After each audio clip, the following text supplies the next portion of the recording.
So we have one more speaker, and he is Doug Zatzick, a professor of psychiatry and behavioral sciences here at the University of Washington. He's the Associate Vice Chair for Health Services Research and Psychiatry. Clinically, he works at Harborview Medical Center, where there's lots of people that could use his help. From 2005 to 2012, he was the medical director of the psychiatric inpatient consult service at Harborview. I got to say, I worked that service as a medical student. It was amazing. His clinical interests include post-traumatic behavioral and emotional disturbances, which is really a very important area. I don't know if people realize it, but a lot of times when people have brain trauma, they actually can have a different personality come out. And the personality may not be the person that you were originally married to or used to, who you might have grown up with. So it can be quite profound.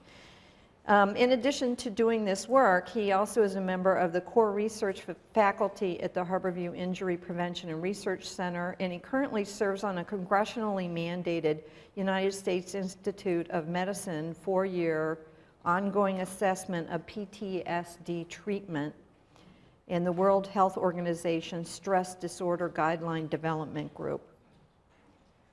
Here's a picture of him in someplace beautiful. In March and July of 2010, he traveled to Haiti to work with the UW team as the lead psychiatrist to develop mental health-focused disaster relief. You must have been unbelievably busy. We were. We'll be talking about that. Okay. Yeah. He earned his BA in anthropology at Berkeley and a medical degree at UCSD. He's a Robert Wood Johnson Clinical Scholar Fellow, and he's widely published and sought after lecturer. So please join me in welcoming Doug Zatzick. Thank you so much.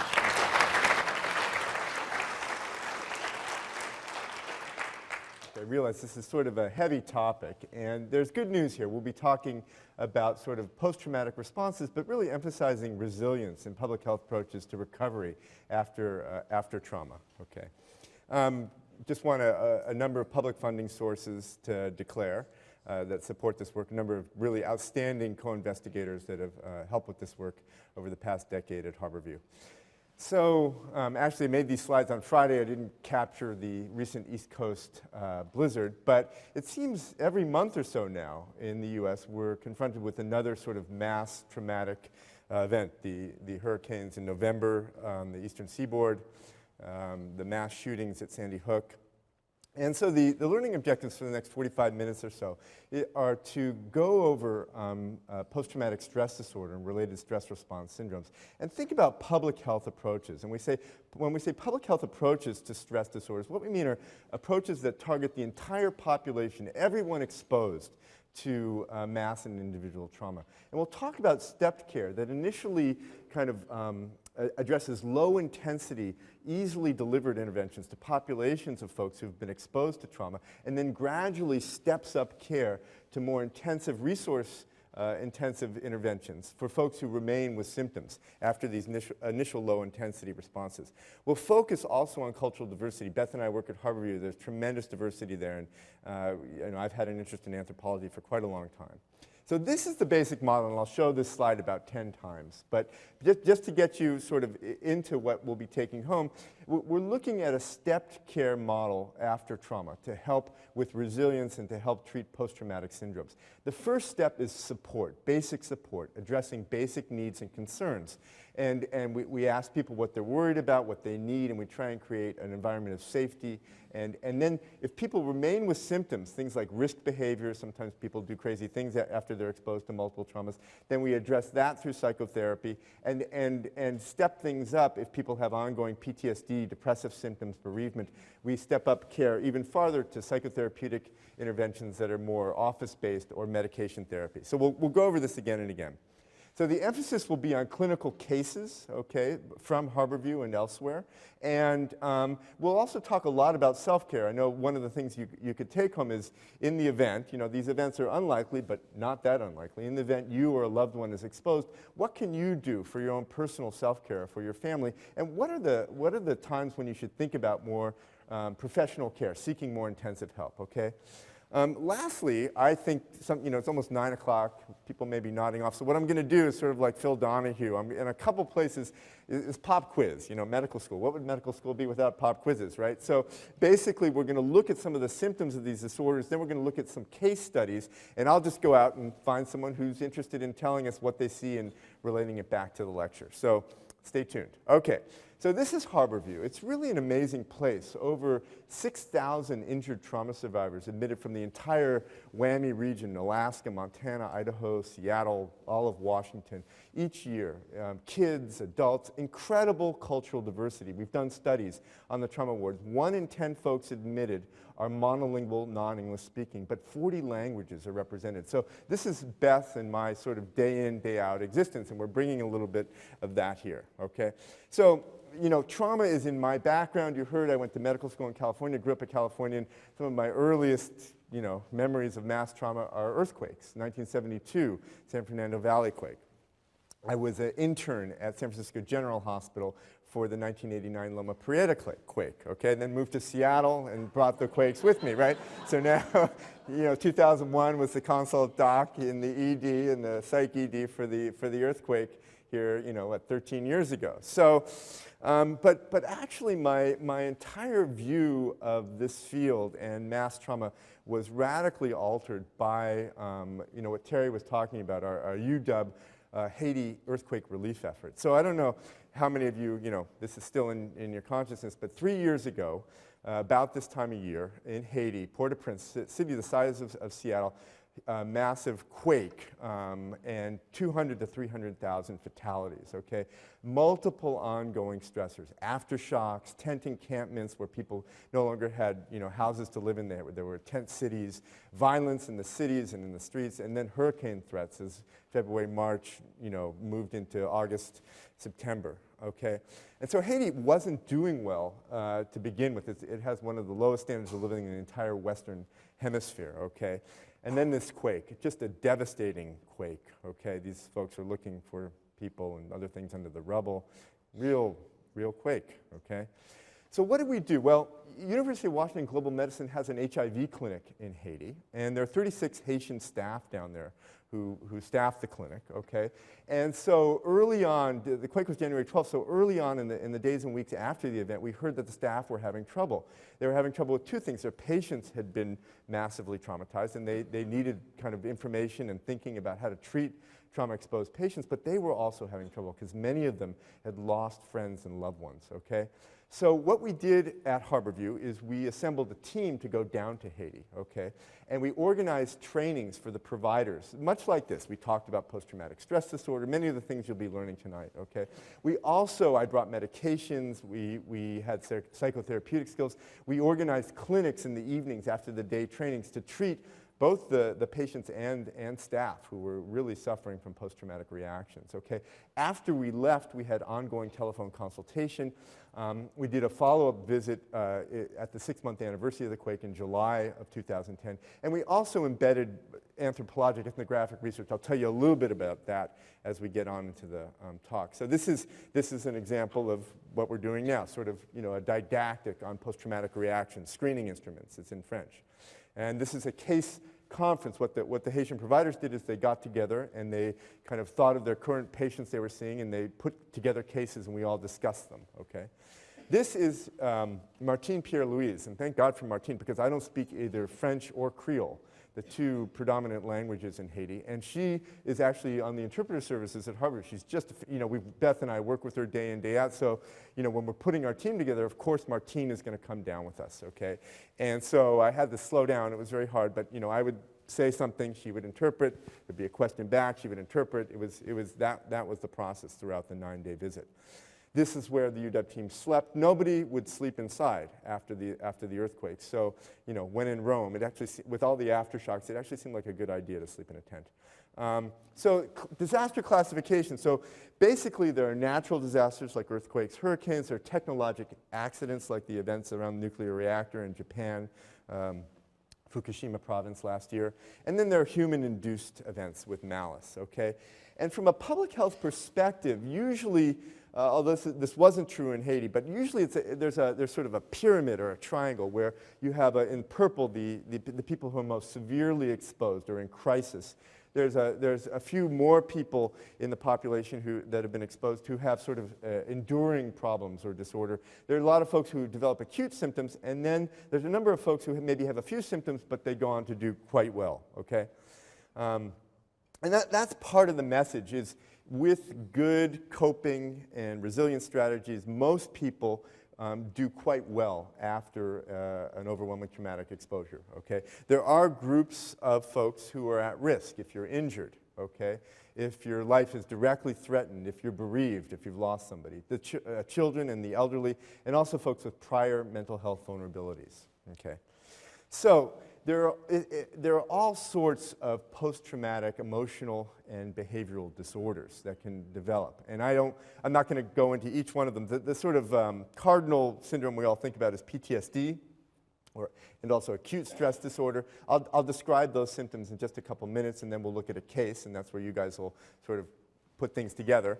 But there are other anxiety disorders, panic attacks, bereavement spectrum disorders. You could just, in Haiti, you could just, you know, people just had this intense abdominal pain because the first question we asked when we got down there was, you know, for the provider trainings was, has anybody not lost a friend, family member, or loved one? And nobody, I mean, everybody knew somebody who had died, you see.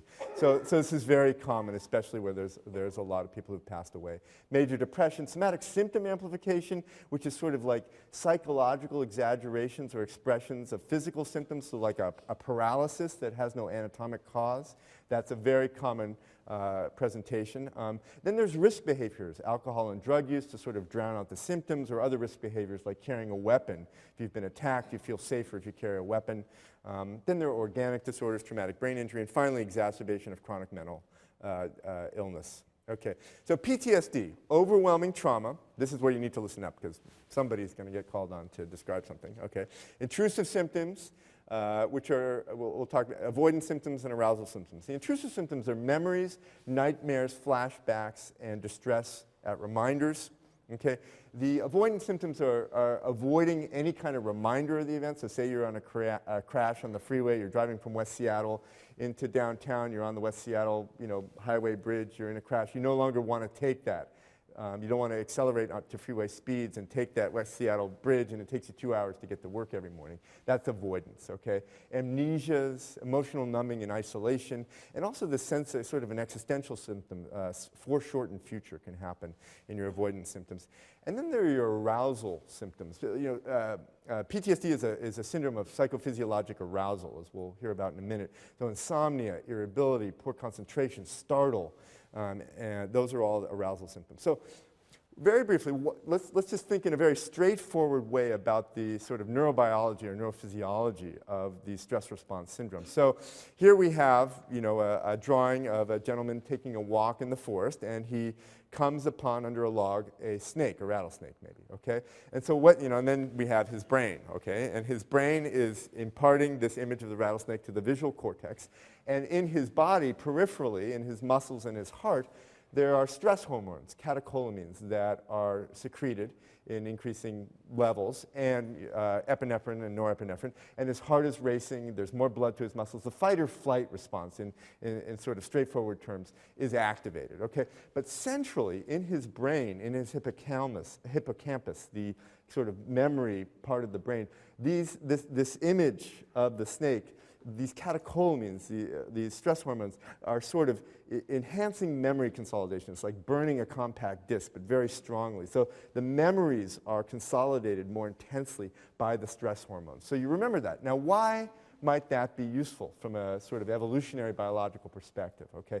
Well, say this isn't a snake, but say you're out there with your hominid group evolving on the Serengeti plain, and you come to a water hole, okay? And you're attacked by a saber-toothed tiger at that water hole, okay? The next time you come to that water hole, there's an evolutionary advantage, right? If this is a saber-toothed tiger's territory, there's an advantage to being a little bit more on guard, to having the memories, the sights, smells, sounds in that place remind you that that saber-toothed tiger attacked you the time before. So really, what we're saying is this stress response syndrome and biology is part of being human. So pretty much anybody exposed to these events will have some trace symptoms, maybe not full-blown PTSD, but some of these symptoms, perfectly natural response, okay? So that's just something to hold in mind. Okay, so now here's what we're going to do. We are going to run this video case, and we remember intrusion, avoidance, arousal, okay? We're going to hear, this is a woman who is, she and her kids are in a crosswalk, as Beth pointed out, not the safest place in the world, but we think they are, and a distracted driver comes by and hits them, okay? And so we're going to hear her story. Unfortunately, it might be a little bit muffled, but we'll listen to what she has to say, and then somebody will sort of describe what she's describing in terms of what we've learned in terms of PTSD symptoms. How's that sound? Okay? Distressing to you, distressing, you can tell me, what do you remember from when you got hit by a car, or the car? I remember the whole thing. What happened? Well, I was walking across the street on a green light.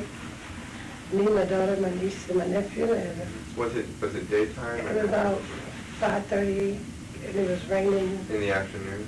in the evening. In the evening, And it just started raining. Mm-hmm. And I went past one car, Mm-hmm. went past the next car, and the third car, bam, just hit us. Hit all three of you? She just kept on going. Was it a And I went big, up in the air and came back down, and then my daughter flew this way, and my nephew flew that way, and my 2-year-old niece, she flew out the cart. I had a cart. She flew out the cart over to the other cars that was coming this way. They was all stopped.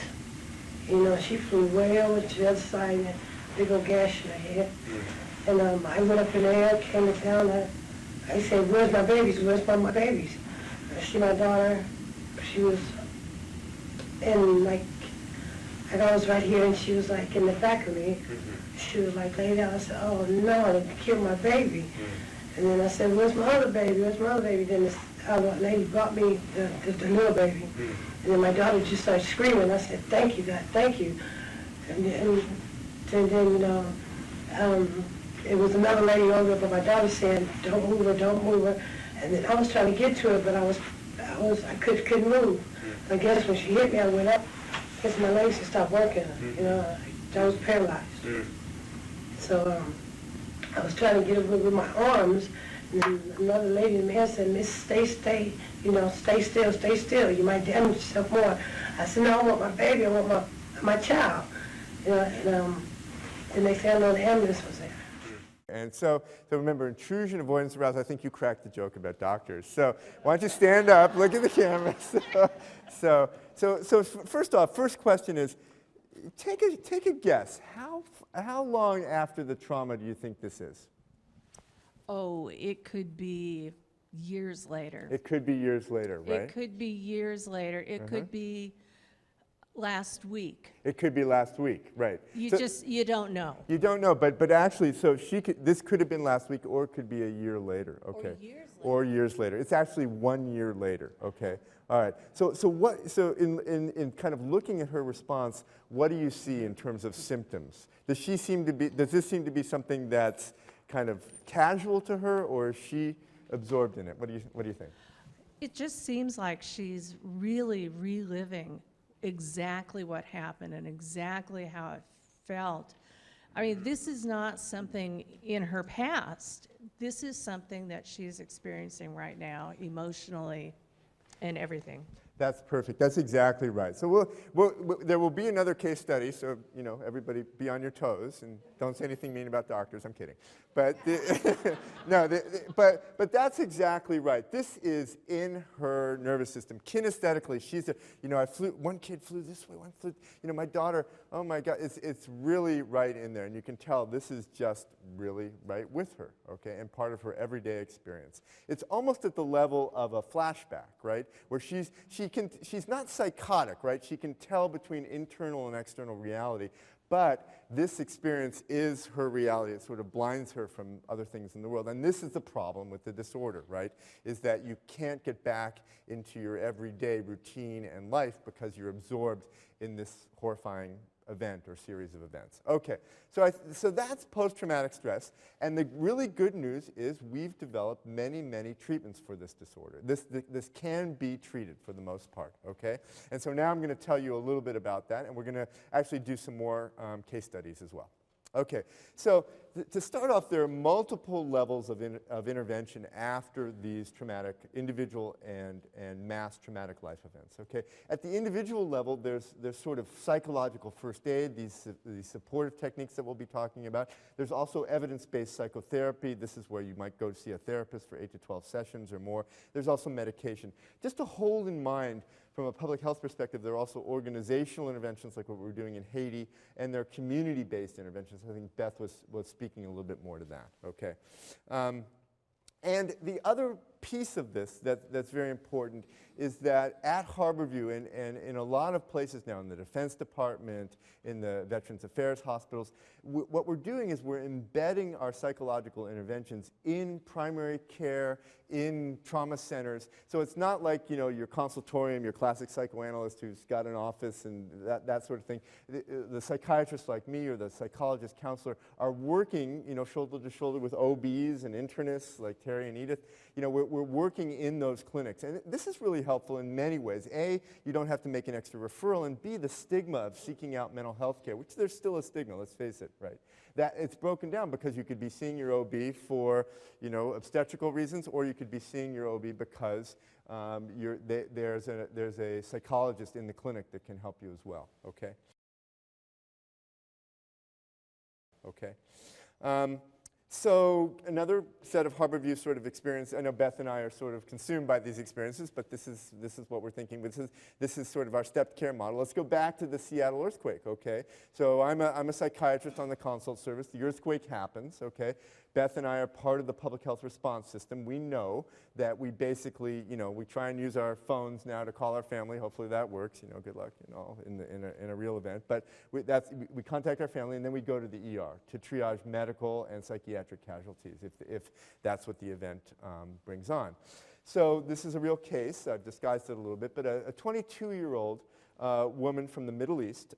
She works in a 16-story building downtown in Seattle, and she is exhibiting classic somatic symptom amplification, something called a conversion experience, where she is unable to walk. The building, her description was, it was like a twig in the breeze. And I guess that's what they're supposed to happen to high-rises in earthquakes, a lot of give and take. But she had this experience, and now she is paralyzed. She comes in a wheelchair. She's been worked up in the medical ED. No anatomic cause for this, okay? And her friends and family bring her in, about 5 individuals, and she's praying. She's under her breath. She's reciting prayers. She's a devout Muslim, okay? So thinking about stepped care, what do? Let's see, who wants to talk? Ha, you there, you look too calm. Yeah, you can stand up. And we're supposed to see, there's the camera. Okay. Okay.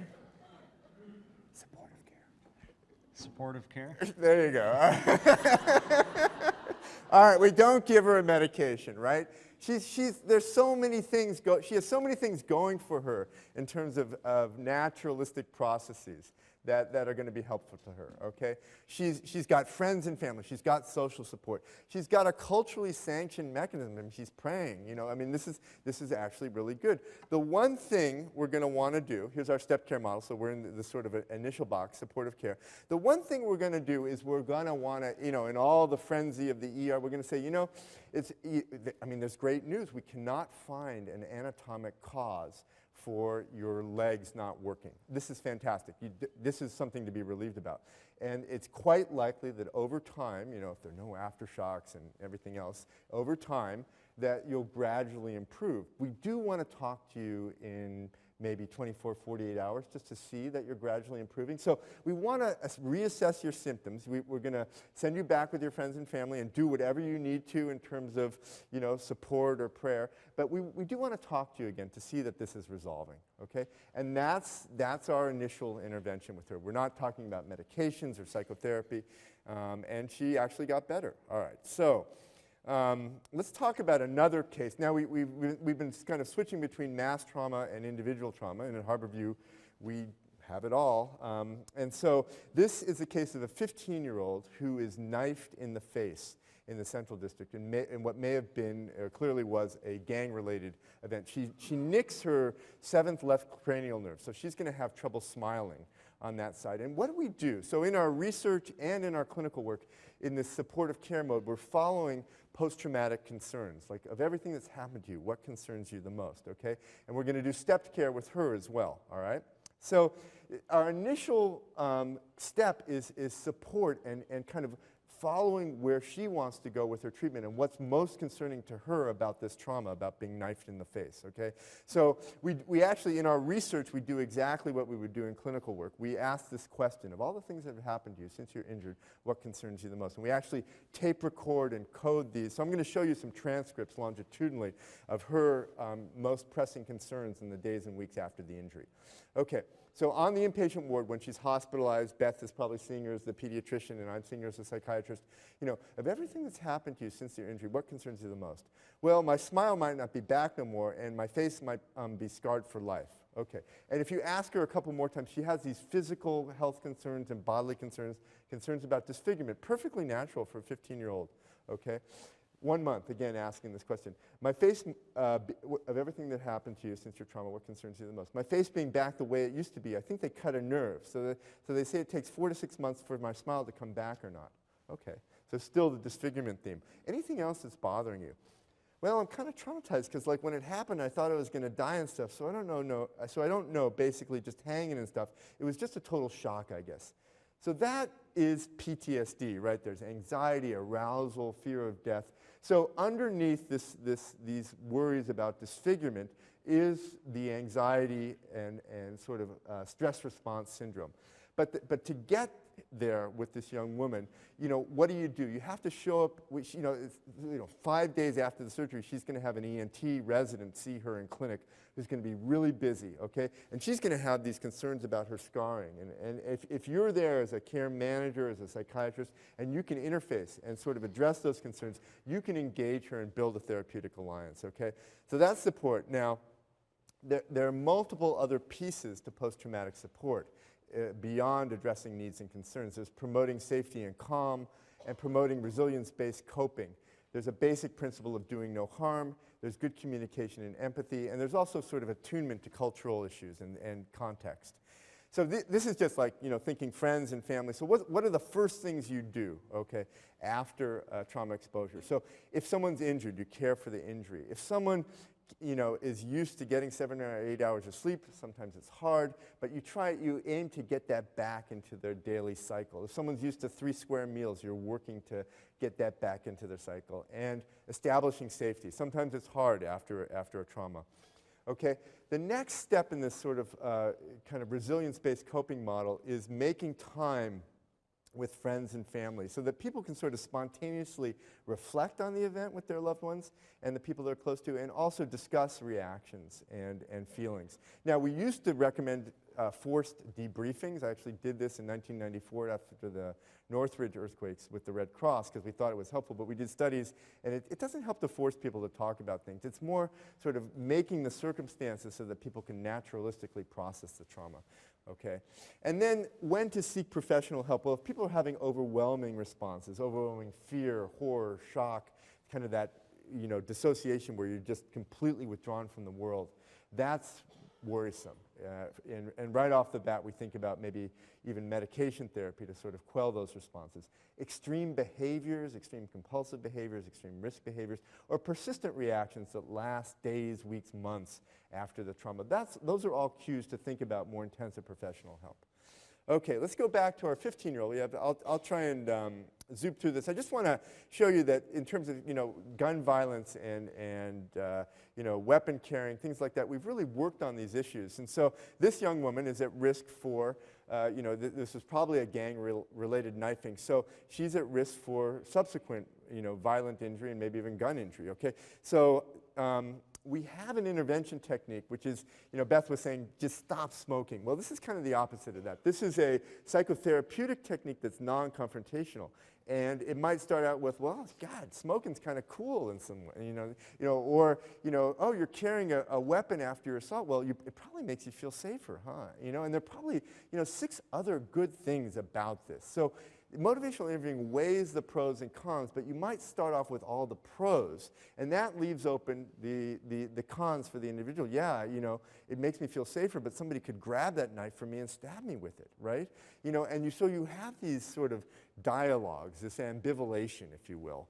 I think that's a new word, but it's sort of, you're weighing this in a non-confrontational way, and this can be delivered. It doesn't need a therapist's office. You can deliver this in 5 or 10 minutes in a OB clinic or on the trauma wards, at Harborview, okay? And it really is targeting, enhancing individuals' capacity to change.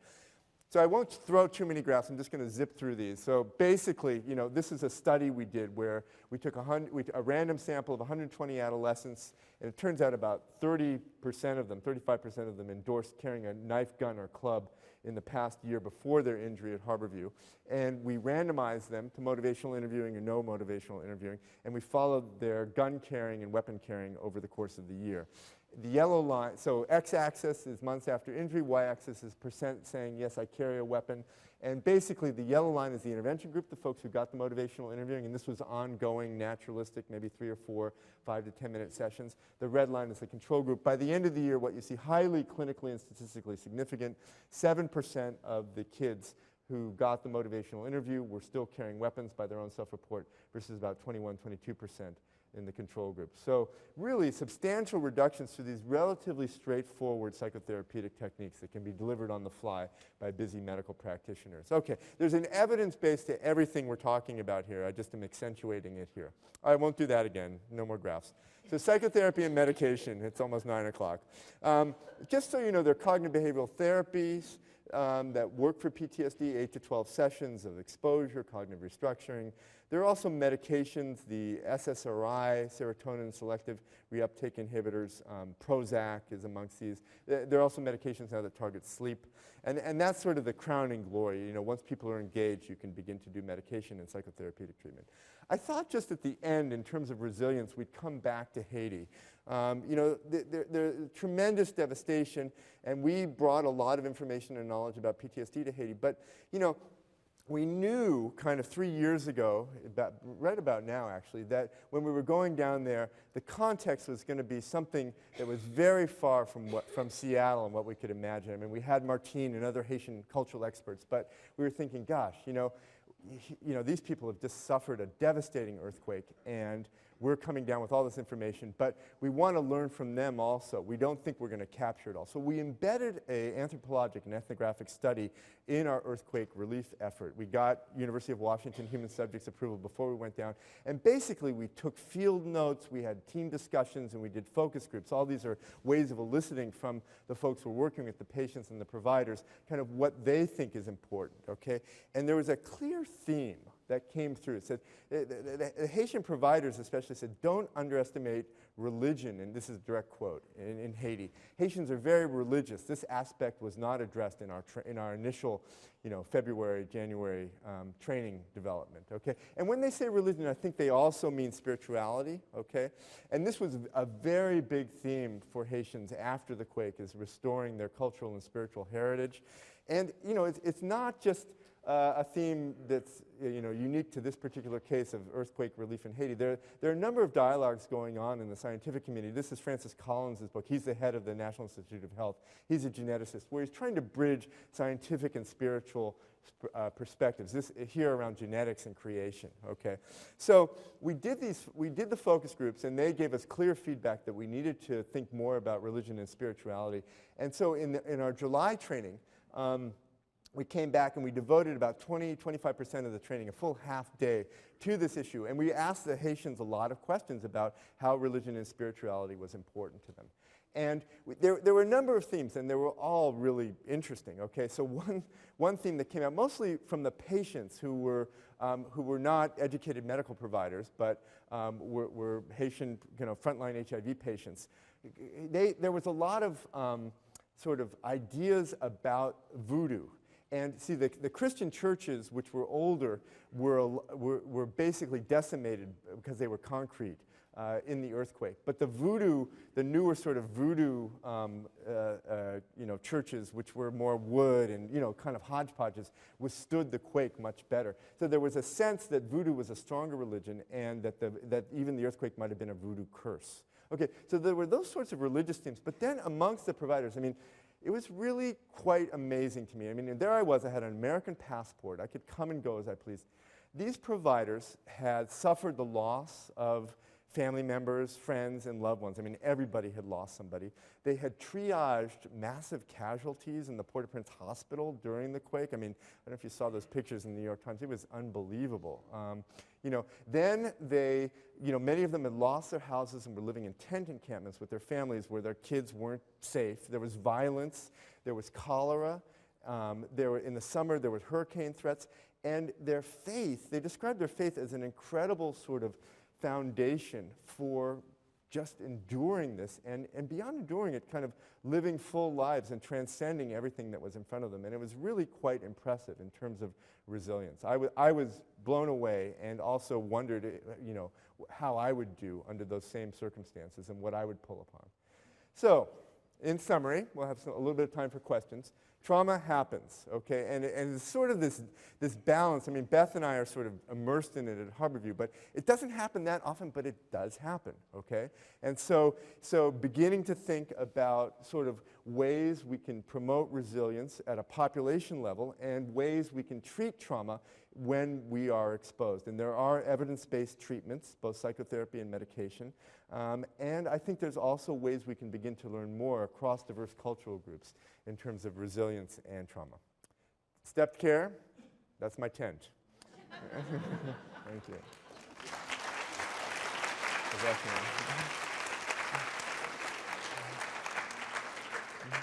Okay. Questions? This was amazing. This was totally amazing. It's 9 o'clock, but none of us were sleepy. I know. We want to hear more. Right? Questions? So my question is more about the mental health system. So clearly the mental health system in the U.S. is pretty stressed, and even in King County we don't have enough beds for all the people that come through the criminal justice system. So coming from a psychiatrist, if you had unlimited resources, what would you do with our mental health system? Well, that's a pretty broad and ambitious question. But I'm a public health psychiatrist, so a lot of it is just what Beth talked about, sort of prevention. Lock boxes. I'd spend a lot of time thinking about prevention. I like that. I'm also training a 15-and-a-half-year-old to drive, and I particularly like the idea of the phone going off when you're in the car. Fail-safe sort of preventive strategies. But after that, I think, access, kind of, where we're heading with the Patient Protection and Affordable Care Act, access to care for everybody, reimbursement, and embedding psychiatric and psychological care in general medical settings so it's readily accessible and there's no stigma. Other questions? Well, I've heard about some new techniques for dealing with PTSD, more immediate ones that are promising quicker results. Yeah, so for instance, in the Institute of Medicine study, the Congress has mandated a 4-year study, and somebody has put in animal-assisted. Somehow PTSD and trauma always attract really far-out ideas, you know. And I'm presenting, you know, spirituality as sort of an interesting, you know. But I think so. There, you know, there's EMDR, and I think the Institute of Medicine actually. We're very open-minded, but we do feel like alternative therapies or one-session therapies, all this needs to be tested in randomized designs. That's the key. Okay, and it's often, you know, it's hard. A really bad trauma, you know, one session. It's hard to just do it in one session. So one other question here, and then with the studies that you did with youth that got counseling and then carried less a decrease in knives and so, was the group that had a decrease in carrying knife also safer themselves? also safer. Yeah, I mean, were they less attacked or maybe more attacked? Or Yeah, so other outcomes besides the gun carrying or knife carrying outcome, we're tracking those and actually analyzing the data as we speak to see if there were less school suspensions. This is a recent study we've actually done, so we don't have that data yet. Any questions for Beth on distracted driving? Oh, there's a question here there. we go. Perhaps it depends on the individual, but if I've understood what you said correctly in terms of you working alongside a physician, do you find that maybe doing perhaps more immediate and over time shorter sessions with the person helps a person process things rather than waiting for them to come forward later, and it becomes more of a long-term thing? You've got the stepped care principle, which is initial low-intensity briefer doses. And if some people will take that and run with it, and that's all they'll need. Then we reassess where their symptoms are after, say, 3 or 4 initial low-intensity doses of treatment. And if they're still symptomatic, we step up care. That's the spirit of it. But we start with that low-intensity treatment and briefer treatments. I can add that, you know, we have psychiatry in the OB clinic. And the embedding into the clinic has been amazing because there are lots of reasons in our high-risk moms. And I think to speak to the last question is that to address that right there actually is the answer in a way. I want to say there's no quick fix, but it's a real problem to her this very moment. And to be able to give her strategies and tools right away actually allows her to engage so much better than to say, well, I think I need to make a referral for you to see the psychiatrist. Plus, Edith is such an incredible OB. You know, all the time, the Therapeutic Alliance, you know, if Edith recommends the treatment, that's really wonderful, and it helps the treatment to be, you know, adhered to, you see. And it's seamless, and there's no stigma involved. It just looks stigma. like it's part of my problem-solving strategy. Thank you for coming tonight, and we look forward to seeing you next week.